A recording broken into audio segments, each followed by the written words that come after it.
आज भारतीय जनता पार्टी को नए राष्ट्रीय अध्यक्ष नितिन नवीन जी मिले हैं और जिन्होंने आज कार्यभार संभाला है।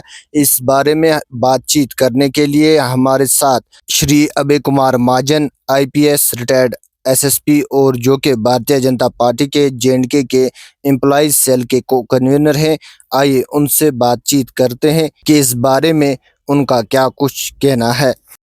भारत के लोकतंत्र में आज का दिन एक बहुत ऐतिहासिक दिन है।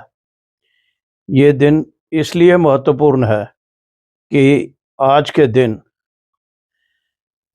दुनिया की सबसे बड़ी पार्टी भारतीय जनता पार्टी को 12वें अध्यक्ष के रूप में श्री नितिन नवीन जी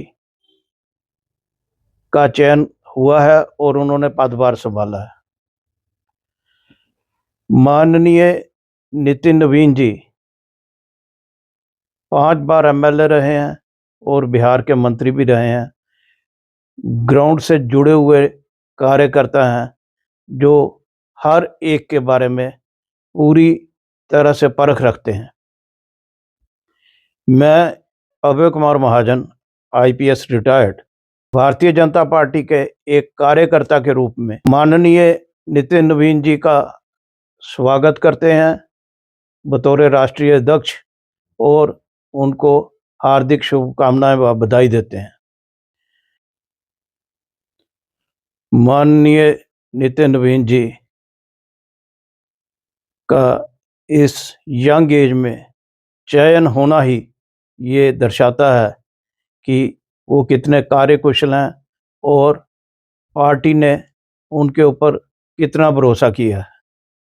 पार्टी के शीर्ष नेतृत्व ने अगर उनका चयन किया है तो उनकी कुछ ना कुछ खूबियां देखकर ही किया है। उम्मीद करते हैं कि उनके नेतृत्व में जो है भारतीय जनता पार्टी नई ऊंचाइयों तक पहुंचेगी, जबकि इसके पहले भी जितने अध्यक्ष रहे हैं, चाहे आदरणीय राजनाथ सिंह जी थे, आदरणीय अमित शाह जी थे, आदरणीय नितिन गडकरी जी थे, आदरणीय जेपी नड्डा साहब थे, जितने भी हैं सब ने अपने अपने वक्त में पार्टी को किसी न किसी तरीके से ऊंचाइयों तक पहुंचाया है। इसके साथ ही मैं सम्मानीय और मानयोग अपने प्रधानमंत्री जी का धन्यवाद करना चाहता हूं कि जिन्होंने एक नौजवान अध्यक्ष पार्टी को दिया है। और इसके अलावा हमारे प्रधानमंत्री जी के कार्यकाल में भारत जिस कदर ऊंचाइयों पर प्रधानमंत्री जी ने पहुंचाया है, हम उनके धन्यवादी हैं।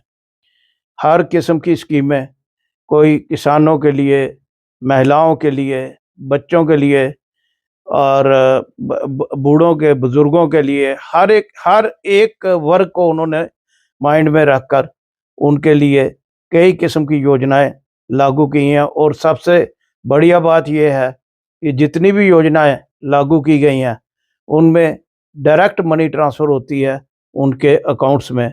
कोई बिचौलिया बीच में नहीं आता है जो कि खाएगा। अब अपोजिशन वालों ने तो बात करने के लिए बात करनी ही करनी है। वो तो कहते हैं जी ये जो जी-राम जी ये जो स्कीम अभी जो नई योजना आई है, इसके बारे में वो कहते हैं जी ये मनरेगा को नरेगा जिसको बोलते हैं उसको रिप्लेस किया गया है जी। जबकि उसमें इतनी कमियां थी कि उसमें जितने दिन मुकर्रर होते थे उतनी तो पहले काम मिलता ही नहीं था। फिर जो मिलता भी था, कई लोगों के आज 7-7, 8-8 साल की, 9-9 साल की पेंडिंग है अभी पेमेंट्स। तो जबकि इसमें ये बिल्कुल क्लियर किया गया है कि 125 दिन का लाजमी रोजगार मिलेगा।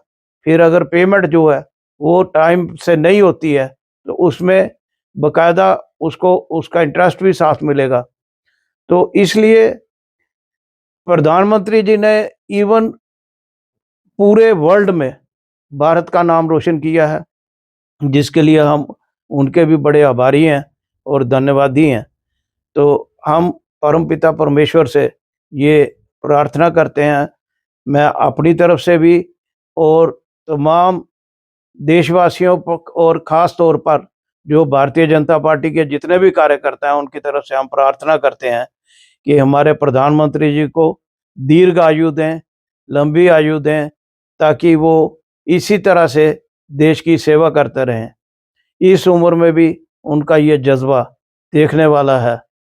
वो कभी छुट्टी नहीं लेते हैं, कभी अगर कई बार तो वो अपना जो है जहाज़ में ही अपना थोड़ी-सी नींद पूरी करते हैं या जहाज़ में ही मीटिंग लेकर वहाँ भी कार्यरत रहते हैं, वहाँ भी देखते रहते हैं कि मैंने आगे कौन-सा प्रोग्राम करना है। इसी के साथ और परमात्मा से ये भी प्रार्थना करते हैं कि हमारे नवनियुक्त राष्ट्रीय अध्यक्ष जी को भी दीर्घायु दे, ताकि वो भी यथासंभव जैसा भी उनके निर्णय हों या जैसा वो कर सकते हैं, वो हर किस्म से पार्टी को ऊंचाइयों तक ले जाने के लिए अग्रसर रहें। धन्यवाद। भारत माता की जय।